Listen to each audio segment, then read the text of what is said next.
স্বামী বিবেকানন্দের স্কলারশিপ নিয়ে তোমাদের প্রত্যেকের জন্য দুর্দান্ত একটি খুশির খবর উঠে এলো। স্বামী বিবেকানন্দের স্কলারশিপের টাকা তোমরা কবে পাবে? যাদের এখনো অ্যাপ্লিকেশন করা হয়নি তোমাদের অ্যাপ্লিকেশনের লাস্ট ডেট কবে, প্রত্যেকটি বিষয় খবরের কাগজে কিন্তু প্রকাশিত হয়েছে। তোমাদের সঙ্গে ইন ডিটেলসে শেয়ার করব। কাজেই ভিডিওটি সম্পূর্ণ দেখো এবং ভালো লাগলে অবশ্যই চ্যানেলটিকে সাবস্ক্রাইব করো। তো খবরের কাগজে কি প্রকাশিত হয়েছে তোমাদের সঙ্গে এখন সরাসরি সেই বিষয়টি শেয়ার করছি। তো গতকাল খবরের কাগজে স্কলারশিপ বিষয়ে কিন্তু অত্যন্ত গুরুত্বপূর্ণ একটি আপডেট উঠে এসেছে। কি সেই আপডেট তোমাদের সঙ্গে এখন সরাসরি শেয়ার করেছি। এবং এখানে দেখতে পাচ্ছ দরিদ্র মেধাবীদের 1500 কোটির বৃত্তি রাজ্যের। তো বিস্তারিত তোমাদের সঙ্গে শেয়ার করছি।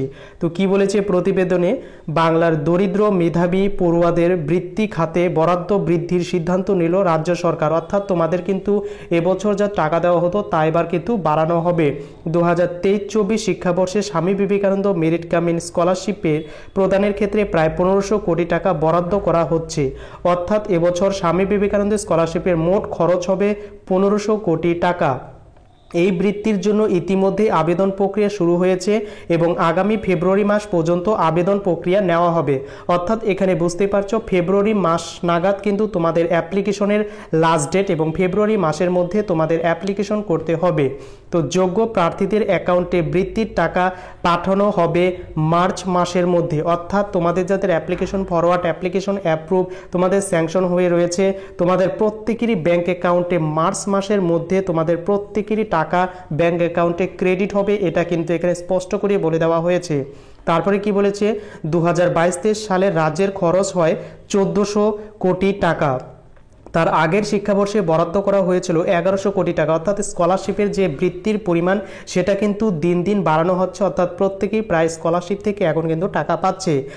আর এবার তা বাড়িয়ে 1500 কোটি টাকা বরাদ্দ করা হয়েছে। যোগ্য, দুস্থ ও মেধাবী প্রার্থীরা যাতে বঞ্চিত না হন সে কথা মাথায় রেখেই এই সিদ্ধান্ত। সংশ্লিষ্ট খাতে যা বরাদ্দ করা হয়েছিল, তো বিস্তারিত আরও শেয়ার করছি যে এবার তা আরও বাড়ানো হচ্ছে। অর্থাৎ তোমরা বুঝতেই পারছো এবছর কিন্তু স্বামী বিবেকানন্দ স্কলারশিপের জন্য 1500 কোটি টাকা বরাদ্দ করা হয়েছে, যাতে অবশিষ্ট আবেদনকারীদের স্কলারশিপের টাকা আটকে না যায় তার জন্যই এই নয়া পরিকল্পনা। রাজ্যের এই উদ্যোগে দুস্থ বহু মেধাবী পড়ুয়া উপকৃত হবেন এবং অবশ্যই তোমরা কিন্তু উপকৃত হবে। খুব শীঘ্রই বিশ্ববিদ্যালয়ের চূড়ান্ত ফলাফল প্রকাশ করা হবে। অর্থাৎ অনেকেরই কিন্তু কলেজের রেজাল্ট এখনও পাবলিশ হয়নি।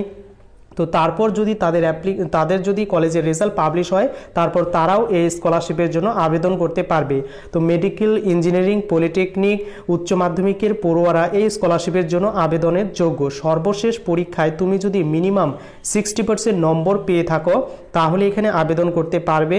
এখনও পর্যন্ত আবেদনকারীর সংখ্যা হচ্ছে 8 লাখেরও বেশি। অর্থাৎ টোটাল এখনও আবেদন যারা করেছে তাদের সংখ্যা হচ্ছে 8 লাখ ক্রস করে গেছে এবং 1500 কোটি টাকা বরাদ্দ করা হয়েছে। এবং এখানে স্পষ্ট করে বলে দেওয়া রয়েছে যে তোমাদের অ্যাপ্লিকেশনের টাকা প্রত্যেকেরই মার্চ মাসের মধ্যেই তোমাদের ব্যাংক অ্যাকাউন্টের উদ্দেশ্যে ছাড়া হবে এবং অ্যাপ্লিকেশনের এখানে কিন্তু লাস্ট ডেট ফেব্রুয়ারি মাস পর্যন্ত বলা হয়েছে। তাই অবশ্যই তোমাদের অত্যন্ত খুশির খবর যে তোমাদের টাকাগুলিকে মার্চ মাসের মধ্যেই পেয়ে যাবে। তো এই ছিল একটি লেটেস্ট আপডেট। আপডেটটি কেমন লাগলো বন্ধুদের কাছে শেয়ার করতে একদমই ভুলো না।